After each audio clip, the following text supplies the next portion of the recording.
पचरा जो मतलब गेहूँ जो बनता है विवाह शादी में, पहले शुरू में यही माता भवानी गीत सब करते गाया जाता है, तो ये सुनाए जा रहे हैं। गावऊ मई माता रे गावऊ भवानी, लेऊ शीतल मई के नाम।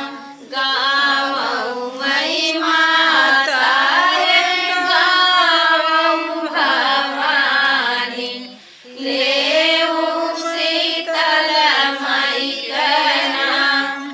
तोहरे शरण मैया मई जगी रोप्यो, मोरी जगी पूरन होय।